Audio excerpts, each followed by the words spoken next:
नमस्कार and welcome to Zee chills. Hamas और Houthi ने मिलकर कैसे मोसाद को बना दिया चूहा। हुती और हमास को आखिर कहां से मिल रही इतनी ताकत जिसके सामने अमेरिका ने भी घुटने टेक दिए हैं। अकेले अमेरिका हुती विद्रोहियों का सामना नहीं कर पा रहा है, इसलिए अब उसने 20 देश को साथ लेकर नाटो पार्ट 2 बना दिया है। इतना ही नहीं, हुती विद्रोहियों ने अब यह फैसला किया है कि वह गाजा पहुंचकर हमास के साथ इजरायली सैनिकों के छक्के छुड़ा देंगे। जो काम बड़े बड़े मुस्लिम देश नहीं कर पाए, अब उस काम को अकेले हुती करते नजर आ रहे हैं। हुती विद्रोही रूस के अलावा लगभग सभी देशों के जहाज़ों को टारगेट कर रहे हैं। तो क्या इसका मतलब यह हुआ कि पुतिन खुलेआम हुतियों का समर्थन कर रहे हैं? लाल सागर में हुती विद्रोहियों के विस्फोटक हमले के कारण कई देशों की इकोनॉमी बर्बाद हो सकती है। जिस प्रकार G7 देशों ने रूस की इकोनॉमी को तबाह किया था, अब ठीक उसी प्रकार रूस और ईरान के समर्थन से हुती विद्रोहियों ने पूरी दुनिया की इकोनॉमी तबाह करनी शुरू कर दी है।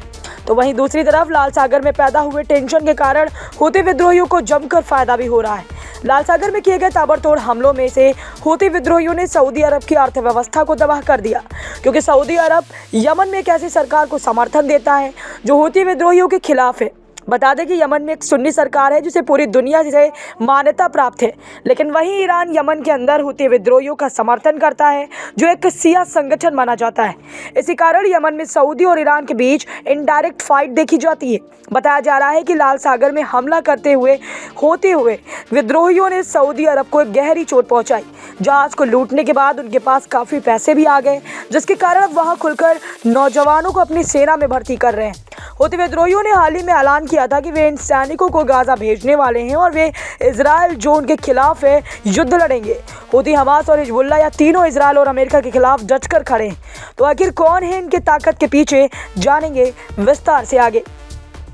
हाल ही में हमास का टॉप कमांडर अबू उबैदा ने हुती और हिजबुल्लाह का शुक्रिया अदा किया था और सैल्यूट भी किया था, जिन्होंने रेड सी में आतंक मचा रखा है। दोस्तों, इस वक्त हमास और गाजा के लोगों के साथ अगर सही मायने में कोई खड़ा है तो उसका नाम है हुती। यह एक ऐसा इस्लामिक संगठन है जो इतना कमज़ोर होने के बावजूद इजराइल और अमेरिका जैसी महाशक्तियों से टकराने की दमखम दिखा रहा है। दूसरी तरफ सऊदी और यूएई जैसे ताकतवर मुस्लिम देश गाजा के समर्थन में सिर्फ बयान तो दे रहे हैं, लेकिन सही मायने में वे भी इजराइल के साथ ही खड़े हैं। सऊदी और यूएई जैसे देश अमेरिका के सामने नतमस्तक हैं, लेकिन जरा हुती की हिम्मत तो देखिए। इसने अपने ड्रोन और मिसाइलों से पूरी दुनिया में अंधकार फैला दिया। अब ऐसा लग रहा है कि मिडिल ईस्ट का शहंशाह इजराइल नहीं बल्कि हुती विद्रोही होने वाले हैं। यमन के हुती आंदोलन ने इजराइल के द्वारा गाजा पर हमले के जवाब में इजराइल के खिलाफ सबसे उग्र हमले किए, जिसमें इजरायली क्षेत्र और लाल सागर में अंतर्राष्ट्रीय जहाज़ों पर ड्रोन और मिसाइल हमले भी शामिल हैं। हमास के लिए हुती विद्रोहियों ने एक साथ अमेरिका जैसे 20 ताकतवर देशों से पंगा ले लिया है। अमेरिका को समझ नहीं आ रहा है कि आखिर हुतियों से कैसे निपटा जाए। हुती के हमले ईरान के साथ क्षेत्रीय सहयोग और इजराइल के खिलाफ विचारधारिक झुकाव से प्रेरित होते हैं, लेकिन हुतियों के पीछे केवल ईरान नहीं बल्कि बड़ी बड़ी शक्तियों का हाथ है। हुती आंदोलन ने यमन के भीतर ही फिलिस्तीन के समर्थन में एक विशाल जन संगठन शुरू किया, जिसमें हजारों प्रदर्शनकारी शामिल हुए, जो यमन के लोगों के बीच फिलिस्तीन के प्रति सहानुभूति को दर्शाता है। लेकिन अब धीरे धीरे यमन के लोग हमास की मदद के लिए गाजा पहुंचकर इजराइल के खिलाफ जंग लड़ने के लिए हुती संगठन में शामिल हो रहे हैं। हुती विद्रोहियों ने इजराइल के दक्षिणी हिस्से की ओर से कई ड्रोन और मिसाइलें भी दागी हैं, जिसने इजरायली वायु रक्षा को एक्टिव किया और अमेरिका को लाल सागर में महत्वपूर्ण नौसेना बल तैनात करने के लिए मजबूर किया है। हुती के इजराइल के खिलाफ की गई कार्रवाई फिलिस्तीन के समर्थन में उनकी प्रतिबद्धता को दर्शाता है। हुती विद्रोही यमन के जैदी शिया मुस्लिम समुदाय से आते हैं। यह गुट 2000 के दशक की शुरुआत में उभरा और ईरानी समर्थन में यमन की सुन्नी सरकार के खिलाफ विद्रोह करने लगा। हुती विद्रोहियों का मुख्य उद्देश्य अपने शिया समुदाय के लिए बेहतर राजनीतिक और आर्थिक अधिकारों की मांग करना है। वहीं हमास, जिसे 1987 में गाजा पट्टी में स्थापित किया गया था, फिलिस्तीनी नेशनलिस्ट और इस्लामी आंदोलन है। हमास एक सुन्नी इस्लामी संगठन है। हमास का मुख्य उद्देश्य इजराइल के खिलाफ संघर्ष करना और फिलिस्तीनी जनता के लिए अधिकारों की मांग करना है। हालांकि हुती और हमास अलग अलग इस्लामिक शाखाओं से आते हैं। दोनों एक गुट अपने अपने क्षेत्र में इस्लामिक राष्ट्रवाद की वकालत करते हैं। यह साझा वैचारिक आधार उन्हें एक दूसरे के प्रति भूति रखने का एक और से कारण भी बनाता है। इन दोनों संगठन के समर्थन में अल-कायदा, हिजबुल्लाह, तालिबान और ISIS जैसे आतंकी संगठन भी खड़े रहते हैं। इसके अलावा रूस, लीबिया, सीरिया, ईरान, ओमान, उत्तर कोरिया और चीन जैसे देशों का भी इन्हें समर्थन मिलता है। दोनों गुट अपने अपने क्षेत्रों में संघर्षरत हैं, जिससे उन्हें अंतर्राष्ट्रीय स्तर पर सहयोग और समर्थन की तलाश रहती है।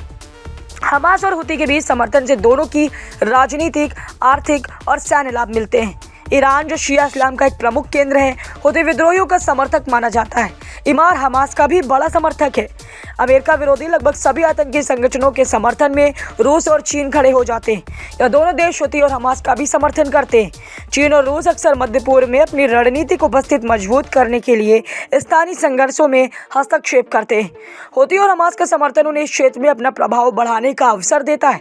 चीन और रूस, या दोनों देश अमेरिका और उसके सहयोगी देशों के वैचारिक विरोधियों के रूप में अक्सर उनके विरोधी गुटों का समर्थन करते हैं। हमास और हूती जैसे गुटों का समर्थन करना उनके वैश्विक विरोधी रुख का हिस्सा हो सकता है। चीन और रूस मिडिल ईस्ट में आर्थिक और सैन्य संबंध विकसित करने के लिए हूती और हमास जैसे गुटों के साथ संपर्क बनाए रखते हैं या उन्हें इस क्षेत्र में अपने हितों को आगे बढ़ाने में मदद करता है। चीन और रूस अक्सर अंतर्राष्ट्रीय मंचों पर अपनी नीतियों को प्रभावित करने के लिए संघर्षों में संलिप्त आतंकी गुटों के साथ रिश्ते बनाते हैं या उन्हें संयुक्त राष्ट्र जैसे मंचों पर अपने राजनीतिक एजेंडा को आगे बढ़ाने में सक्षम बनाता है। चीन और रूस मध्य पूर्व में क्षेत्रीय संतुलन बनाए रखने के लिए हूती और हमास जैसे गुटों का समर्थन कर सकते हैं, खासकर जब ये गुट सऊदी अरब और इजराइल जैसे अमेरिकी समर्थित देशों के खिलाफ होते हैं। हूती और हमास, इन दोनों संगठनों ने मिलकर मोसाद को चुटकियों में मसल दिया। दुनिया भर में अपनी वीरता का प्रदर्शन करने वाला मोसाद हमास और हूती के आगे पूरी तरह से नतमस्तक हो गया है। जिस मोसाद के कारनामे दुनिया भर में चर्चा का विषय बनते थे, वो आजकल बदनामी के दौर से गुजर रहा है। मोसाद अक्टूबर में हमास के हमले का पता लगाने में पूरी तरह से नाकाम रहा। इसके अलावा मोसाद को यह भी पता नहीं है कि हमास के 3 टॉप कमांडर इस्माइल हानिया, याह्या सिनवार और मोहम्मद दैफ कहाँ हैं। वह भी तब जो 42 किलोमीटर के गाजा पट्टी पर इजरायली सेना का कब्जा हो चुका है। मोसाद की असली बदनामी तो तब हुई जब उसने कहा कि उसे हमास के आतंकी मिशनों के मास्टरमाइंड मोहम्मद दैफ के स्वास्थ्य के बारे में कुछ भी पता नहीं। इजरायली सेना ने हाल ही में एक वीडियो जारी किया है जिसे मोहम्मद दैफ को चलते हुए और पहले की तुलना में बेहतर स्थिति में दिखाया गया है। इससे पहले मोसाद ने जानकारी दी थी कि मोहम्मद दैफ अपने पैरों पर चल नहीं सकता और उसे दैफ की एक पुरानी फोटो भी जारी की थी जिसमें उसे व्हीलचेयर पर बैठा हुआ दिखाया गया था। यह वही दैफ है जिसने 7 अक्टूबर को इजराइल पर हमले की पटकथा लिखी और गाजा पट्टी में रहकर इस आतंकी वारदात की निगरानी की। इसके बाद जब इजरायली सेना इस मोस्ट वांटेड आतंकवादी को खोजने में अब तक विफल रही है। इजराइल के बड़े नेताओं का मानना है कि हमें अपनी गलती स्वीकार करनी होगी और जांच करनी होगी। मोहम्मद दैफ मामले के लिए जिम्मेदार लोगों को जवाबदेह ठहराया जाना चाहिए। इस पूरी अपडेट और विश्लेषण पर आप अपनी राय हमें नीचे कमेंट बॉक्स में ज़रूर लिखें। जल्द मिलते हैं एक और नई अपडेट के साथ। चैनल को सब्सक्राइब कर लीजिए ताकि आप सभी तक नेक्स्ट वीडियो आसानी से पहुंच सके। वीडियो अंत तक देखने के लिए आप सभी का